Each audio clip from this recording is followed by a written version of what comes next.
Olá, eu sou Alberto Elisla, professor de psicologia, professor de hipnose, e mais uma vez estamos aqui com o Dr. Túlio Viana para tirar uma dúvida que eu também tenho recebido demais nos e-mails, que é a seguinte: eu posso forçar alguém que é acusado de um crime a ser hipnotizado para revelar o que aconteceu? Mas só depois do vinheta.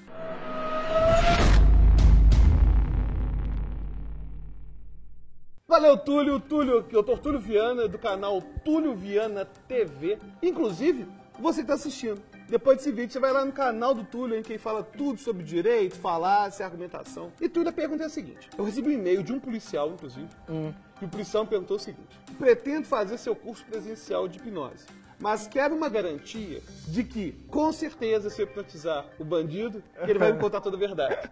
O e-mail foi justamente esse. E eu achei engraçado, tipo, alguém falar algo tão tosco de uma forma tão aberta assim. Ele tá te assistindo esse vídeo. Ele espera que você esteja assistindo, porque eu realmente achei muito tosco. Porque o Estado Democrático de Direito não gostaria que isso acontecesse, né?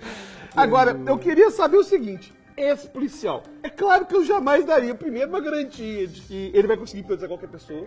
Segundo, Quanto mais criminoso. Quanto mais criminoso, né? Agora, pergunta: vamos supor que esse policial aprende hipnose. Ele pode, ele ou o delegado, sei lá, forçar uma hipnose para que o réu conte a verdade? Eu não vou entrar nem no mérito da discussão se alguém hipnotizado conta segredo, se não conta, porque é uma discussão infinita. Vamos supor que sim. Vamos supor que a pessoa poderia contar um segredo hipnotizado. Então, eu poderia forçar uma hipnose com o réu? E vamos supor também que a pessoa poderia ser hipnotizada contra a vontade dela. Também Também é outro problema. Dificilmente ele conseguiria hipnotizá-la. Esse caso tá terrível. Terrível, né? Mas foi bem que eu recebi. Não, beleza, vamos tentar. Então, com duas suposições assim, difíceis, né? É bom deixar isso claro desde já, porque dificilmente você vai conseguir hipnotizar uma pessoa sem que ela queira, né? Tem a questão de contar segredos. Bom, mas olha lá, do ponto de vista exclusivamente jurídico, ele não pode fazer isso porque isso é uma prova ilícita, né? As pessoas têm o direito ao silêncio, elas não são obrigadas a fazer provas contra elas mesmas. Então, ninguém no interrogatório pode ser obrigado a falar a verdade ou mesmo falar, né? Você tem direito a ficar calado. Aliás, quem assiste filme americano sabe bem disso, né? E nesse ponto, pelo menos, a nossa legislação coincide. Nesse ponto, não, mas nesse muito ponto, didático sim, isso, nem todos. Não, né? sim, mas nesse ponto é super didático. Sem dúvida, as pessoas têm que saber que elas têm direito ao silêncio. Você não é obrigado a contar nada, né? Então, é claro que uma prova dessa seria ilícita, não valeria nada num processo, se a gente fosse levar o direito ali ao pé da letra. Então, não dá, eu acho que essa é uma hipótese muito fora da realidade, até por questões da própria hipnose, de você não ter como obrigar a pessoa a falar, né? Ou obrigar ela a falar a verdade, ainda que conseguisse, o direito não ia aceitar a prova, porque ela é ilícita. Então, inclusive, eu acho mais razoável a pessoa conseguir essas provas por meio de rapport, conexão, empatia, do que realmente, como os negociadores fazem em sequestro, sem dúvida, do que realmente hipnotizando alguém. Que pode até ser uma hipnose conversacional ali, quando você está com um sequestrador ali numa situação de tensão, mas com um transe formal, que me parece que foi a pergunta dele, acho isso pouco provável. Agora, outra coisa que a gente tem que educar o público, inclusive você que está assistindo, eu gosto de você, viu? Por isso que eu estou explicando essas coisas. As pessoas têm que entender que é diferente você discordar das regras do jogo de você achar que não deve ter regra. Então, frequentemente, alguém fala assim: não, mas é um absurdo o bandido poder ficar calado. Eu falo assim: olha, o que eu penso é o seguinte, queria saber a sua opinião. O primeiro ponto é, olha, a regra do jogo, a regra do Estado Democrático de Direito é essa. Sim. Se você quer, de alguma forma, questionar isso, beleza, vá questionar isso. Mas a gente vive um Estado que não tem regra, não tem nada, é uma loucura.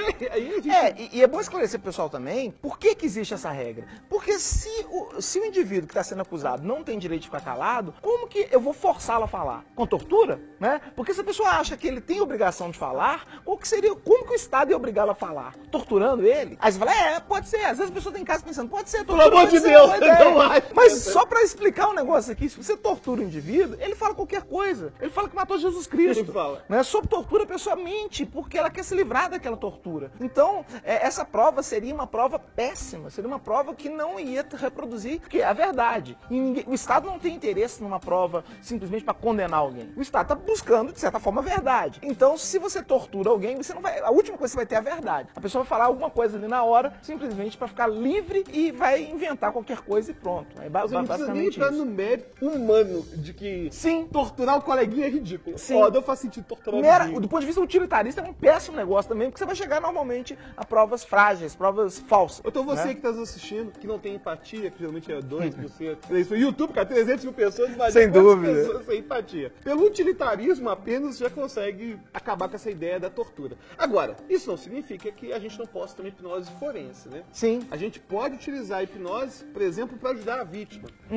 Para esclarecer algum crime, por exemplo. Às vezes a vítima não se lembra. Ela sofreu um trauma ali, ela tá angustiada com aquela situação, ansiosa, ela não se lembra do fato. E aí ela está disposta, para esclarecer o fato, a se submeter a um transe hipnótico para se tentar buscar ali a regressão daquele momento onde houve aquele crime. E aí, se ela estiver disposta a fazê-lo, ela pode se submeter certamente a uma sessão de hipnose para se tentar buscar. Não é garantia de nada, porque não existe garantia, né? Mas você pode buscar uma testemunha, por exemplo, uma testemunha presencial que estava lá, também ficou traumatizada, ou simplesmente um pouco mais fiel. E aí, lembrando que pode haver memórias falsas também. Que é o que mais existe. Pode haver, né? E aí, daí a importância de você ter bons hipnotistas conduzindo esse processo, para que o hipnotista não insira memórias falsas na vítima ou na testemunha. Então, é um trabalho que tem que ser muito cuidadoso e não é simplesmente o sujeito saber hipnose, né? Ele tem que conhecer o mínimo do direito ali para evitar o quê? Para evitar as memórias falsas, uma série de coisas que poderiam comprometer a prova dos autos, né? Porque uma prova dessa, no momento que você insere uma memória falsa, essa prova já não vale mais nada, se for comprovado. Teve um caso famoso nos Estados Unidos de um psicólogo que era super famoso, não sei se você conhece esse caso. Psicólogo que era super famoso, aparecia na televisão com frequência e tal. Até que um dia uma mulher ligou no programa de televisão e chamou a polícia, porque ela identificou como sendo estuprador dela. E ela tinha a data e o horário em que ele a teria estuprado. Detalhe. Não tem nada de hipnose na história. Aí, quando ela falou a data e o horário, ele estava, naquele momento, ao vivo, numa entrevista na televisão. Aí o que a perícia chegou à conclusão é que, quando ela estava sendo estuprada, a televisão estava ligada, e ela, durante o estupro, viu o rosto dele, e isso já foi o suficiente para ela criar essa memória falsa. Ou seja, a gente frequentemente pensa em memória falsa em terapia por causa do erro do terapeuta ou do psicanalista, enfim. Mas, frequentemente, esse problema acontece no nosso dia a dia já. Sem dúvida. Ou seja, até mesmo se eu tiver um bom hipnotista, pode surgir uma memória falsa. Pode, sem dúvida. E num caso, assim, de extrema gravidade, como é um crime de estupro, né? Que se ela falasse isso no Facebook hoje em dia, esse indivíduo seria linchado. A sorte dele é que ele tinha muitas testemunhas, porque é ao E não vivo, tinha Facebook. né? E não tinha Facebook na Ele época. já tinha sido despedido também. Ser despedido, linchado, tinha que fechar o perfil, acabou com a vida dele, tinha que mudar de planeta. Agora, o que a gente consegue fazer com esses grupos de discussão política, militância, religioso? Tá complicado demais. Tá muito Mas vamos complicado. discutir outros Outros vídeos, Porque eu esse acho. vai ser um outro vídeo agora que vai ser mais... É bom que já gerou uma expectativa, Já gerou de pessoa expectativa. assistir o próximo. Em algum momento. Em algum momento vai ser. Agora, o seu canal, Túlio, valeu pela conversa. E o seu canal, como que é? O canal é ótimo, excelente, todo mundo que está aqui nos assistindo deveria ir Por lá favor, né? e se inscrever e assistir os vídeos. Mas é um canal jurídico, é um canal que tem vídeos aí sobre direito. Ele é voltado